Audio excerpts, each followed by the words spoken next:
been a great day down here in Brighton. You see, we had a little bit of a march. We got Victoria's plan at the moment. The march went through to Hove and back again.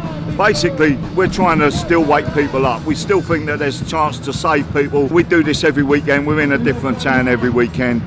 The government are trying to change the Human Rights Act so that they can use the national health or a health crisis to override all your human rights. They're trying to change it so permanently within the Human Rights Act, any type of medical emergency, they can take your rights away, including taking your children and locking you away in prison if the mood takes them. So we're fighting against that. We're always fighting against these people, this tyrannical government. At the moment, they set us up at the weekend, you know, with the convoy coming into London.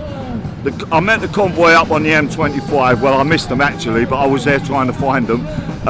They came into London on the Monday. They got blocked. They didn't get into London, but there was a small protest in central London. The government knew this. They had already set it up with Boris Johnson calling out Keir Starmer in Parliament. So Keir Starmer comes out of the New Scotland Yard. He comes out of there, walks straight into the crowd. Now, there was no need for him to do that because he could have come out the side entrance, got in his car and drove off. But they set it up. They set up the people in the resistance. There was argy-bargy with the police. 2 people got arrested. One of those was a friend of mine. She ended up at Charing Cross police station. They chucked her out in the middle of the night. I went down there to pick her up, give her a lift home. As it turns out, I missed her. They let her out whilst I was still waiting in the waiting room. But anyway, that's by the by. I linked up with her and we did an interview. And then before you know it, it's in every mainstream newspaper. And they're talking about us. What was it they call me? The notorious Michael Manuel Chaves. Which is always good, you know what I mean? And they've painted me as some kind of notorious anti-vax leader, which is a complete load of bollocks. They said I was the leader of the Alpha Team Assemble, which I'm not. I'm a member, but I'm certainly not anything to do with the leadership.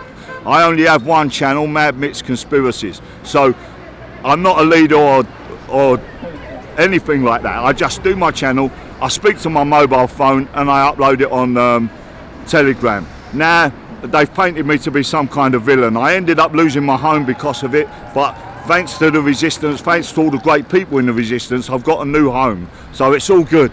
So everything turned out well in the end. The newspapers, they tried to discredit me and all they did was make my life better. So, you know, long live the resistance and we keep fighting.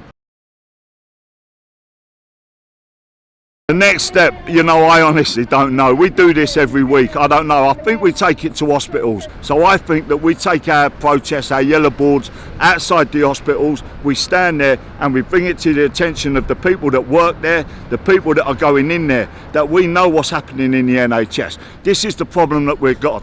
They've already told us this. They don't even lie about it. They don't hide it. They tell us what they're doing in plain sight, but people don't see it. That's what we're fighting against. So I think our next step is take it outside the hospitals with our yellow boards. Enough standing on roundabouts, enough standing in town centres. We get to the hospitals, we get our yellow boards out there and we try and wake people up at the hospitals. And if nothing else, if someone from the resistance ends up in hospital, we'll be there to help them. That's what we do.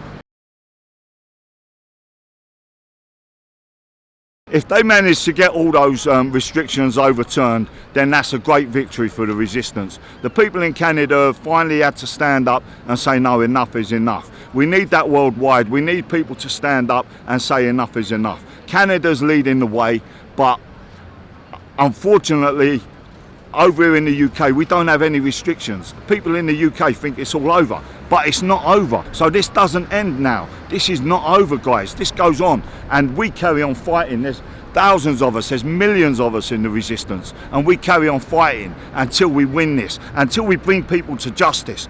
Heads must roll, people must serve prison sentences for what they've done.